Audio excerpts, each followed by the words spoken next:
Salut tout le monde, c'est encore un grand plaisir d'être avec vous aujourd'hui et pour continuer sur ces thèmes, les 7 barrières pour ne pas commettre l'adultère. Et que le Seigneur vous bénisse chez vous et c'est encore moi, Jean-Baptiste Le Mombe, votre serviteur. Et aujourd'hui on va continuer sur la 6e barrière qui est garder son cœur des images sexuelles, et puis on va finir sur la 7e barrière, évidemment, qui est éviter de traîner avec les hommes infidèles. Alors voilà, on va continuer ici sur la 7e barrière, sur la 6e barrière, comme je l'ai dit l'autre fois. Mais avant tout, je remercie le Seigneur encore. Seigneur Jésus, merci pour ces précieux moments que tu nous donnes de parler sur les 7 barrières pour ne pas commettre l'adultère. Merci pour ton Esprit Saint qui conduit ces moments. En ton nom, Seigneur Jésus-Christ, j'ai ainsi prié. Voilà, chers amis, comme je l'ai dit la fois passée, sur la 6e barrière pour ne pas commettre l'adultère, la 6e barrière pour ne pas commettre l'adultère, c'est de garder son cœur des images sexuelles. Comme nous le savons bien, enfants de Dieu, l'œil, c'est la fenêtre de ton âme. Alors, il ne faut pas laisser vos yeux regarder de films avec de scènes sexuelles intenses. Parce que lorsque vos yeux regardent le film avec de scènes sexuelles très intenses, en fait, vous cultivez, vous créez dans votre âme le désir. En fait, vous provoquez votre cœur de désirer encore plus de voir des scènes sexuelles. En fait, cela ne fera que intensifier votre désir de voir la nudité de femmes, de voir la sexualité d'autres personnes. Et cela va vous conduire au fait finalement à regarder, à commencer à voir des films pornographiques.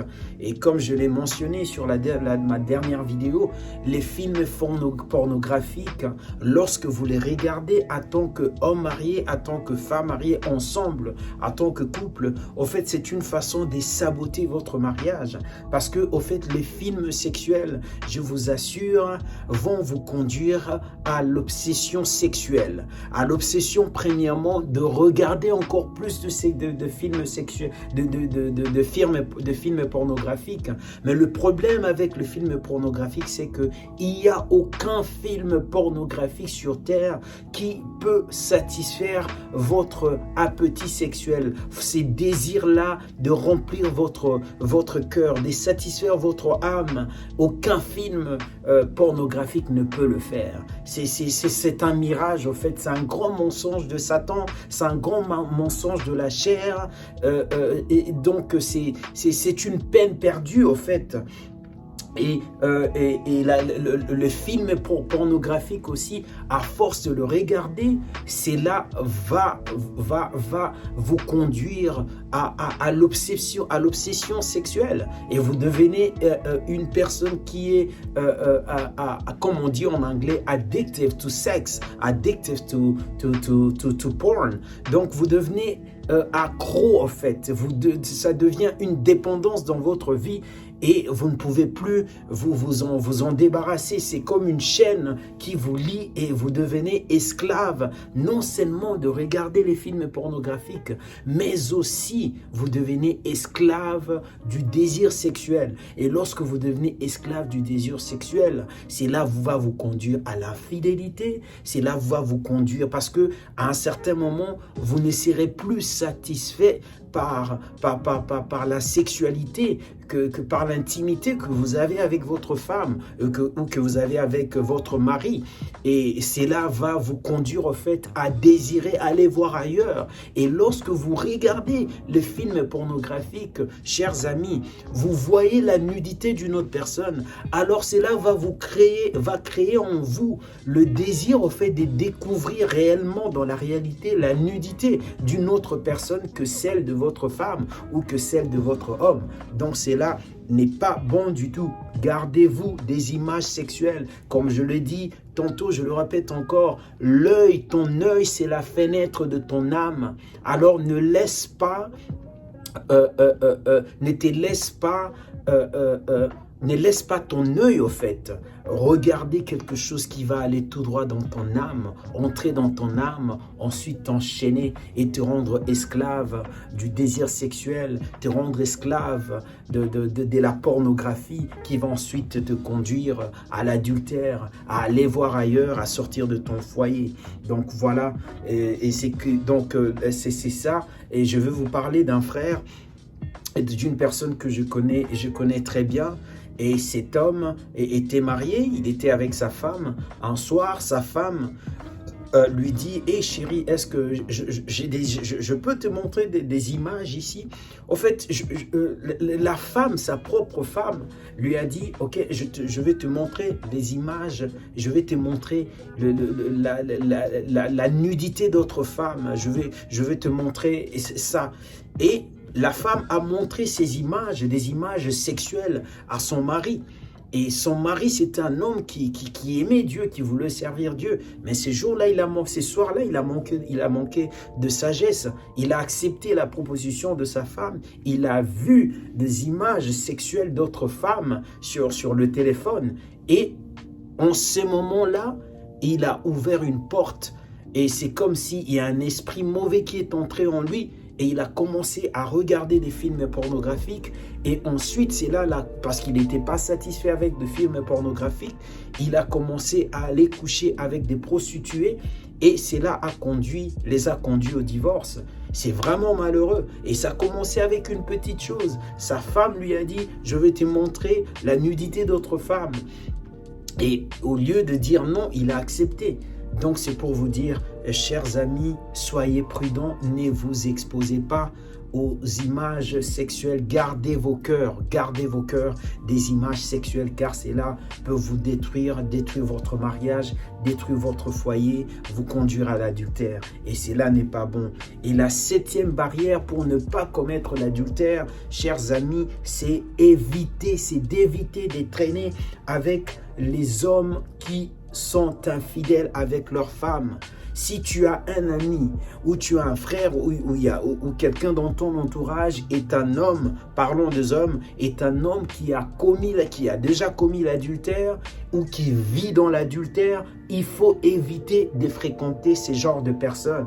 Parce que la Bible nous dit, la mauvaise compagnie corrompt les bonnes mœurs. Paul l'a dit dans Corinthiens, la mauvaise compagnie corrompre les bonnes mœurs, à force de traîner avec des gens, avec les hommes qui parlent toujours de femmes, des hommes qui aiment trop les femmes et qui sont pourtant mariés et qui tout le temps parlent de femmes. Ces gens-là, au fait, c'est comme si ils sont une sémence qui va être plantée dans votre cœur et qui va ensuite vous faire croire que c'est normal, que c'est bien, ce n'est pas mauvais d'aller voir ailleurs. Et je vais vous donner mon propre témoignage. À un moment, alors que j'étais encore célibataire, j'étais allé quelque part, allé dans une ville, j'ai rencontré de vieux amis et on était en train de parler comme ça. Et dans leur conversation, ils sont tous deux mariés, mais dans leur conversation, il y a un qui a dit que si jamais il rencontrait telle femme, il s'agissait d'une femme qu'on a connue tous quand on était enfant. Lui, il dit, si jamais il rencontrait cette femme-là aujourd'hui, il ne va pas s'empêcher de coucher avec elle. Et pourtant, c'est un homme marié. Alors, moi, quand j'ai entendu ça, je me suis dit en moi-même, ça, ce sont des genres de personnes qu'il faut éviter de fréquenter parce que c'est une mauvaise compagnie. Donc, chers amis, chères sœurs, chers frères, évitez de traîner avec des gens qui ont été infidèles ou qui vivent dans l'adultère, qui vivent dans l'infidélité, car cela peut vous influencer à suivre ce chemin-là. Comme la Bible le dit, je le répète encore, la mauvaise compagnie corrompt les bonnes mœurs, évitez cela. Et voilà, ça c'était la 7e barrière. Alors pour conclusion, j'aimerais vous dire ceci, frères et sœurs, chers amis, comme conclusion, si tu as déjà commis l'adultère, demande pardon à Dieu. Demande pardon à Dieu et Dieu va te pardonner car il est miséricordieux. Demande pardon à Dieu et aussi va confesser le péché d'adultère auprès de ta femme si tu es un homme ou auprès de ton mari si tu es une femme. Tu ne peux pas seulement confesser à Dieu, Seigneur, pardonne-moi, j'ai triché, j'ai trompé mon mari ou j'ai trompé ma femme. Non, tu dois aller dire à ton mari, si tu es une femme, tu dois aller confesser ce mal auprès de ton mari, lui dire, mon mari, je suis désolé, j'ai été infidèle envers toi, j'ai commis l'adultère. Et si tu es un homme, si tu as commis l'adultère, tu dois confesser cela avec ta femme et ensuite, le Seigneur lui-même prendra soin du reste. Mais vous devrez demander pardon à Dieu et puis confesser cela auprès de votre femme. Et à toi qui n'as pas encore commis l'adultère, attache-toi à ces 7 barrières, car ces 7 barrières sont efficaces. Et par l'aide de Dieu, par l'aide du Saint-Esprit, ces 7 barrières vont vous aider à rester fidèle. À toi, en tant qu'homme, ces 7 barrières vont t'aider à rester fidèle à ta femme, à ne pas commettre l'adultère et pour ne pas détruire ton foyer, détruire la vie de tes enfants. Et si tu es une femme, garde aussi les 7 barrières pour rester fidèle à ton mari. Alors, j'aimerais lancer un appel en ce moment. Nous sommes à la fin de cette série, de notre série, les 7 barrières pour ne pas commettre l'adultère. Alors, je t'envoie cet appel. Si tu n'as jamais donné ta vie à Jésus-Christ, prie avec moi. En ce moment, si tu n'as jamais pris l'engagement de suivre Jésus-Christ comme Seigneur et Sauveur, alors je te prie, prie avec moi, dis ceci. Seigneur Jésus-Christ, je reconnais que je suis un pécheur. Je reconnais que j'ai besoin de toi. Je viens auprès de toi en ce moment. Seigneur Jésus, je te demande pardon pour mes péchés. Pardonne-moi pour tout ce que j'ai fait de mal dans ma vie. Aujourd'hui, Seigneur Jésus, je t'ouvre mon cœur. Viens dans ma vie. Je te reçois en tant que mon Seigneur et Sauveur. Je te donne ma vie, Seigneur Jésus. Je te prie, remplis-moi de ton Esprit Saint, afin que je sois capable de te suivre jusqu'à la fin de mes jours. En ton nom, Seigneur Jésus-Christ, j'ai ainsi prié. Amen. Alors, mon frère, ma sœur, si tu as fait cette prière, je crois que tu es sauvé, que tu es né de nouveau.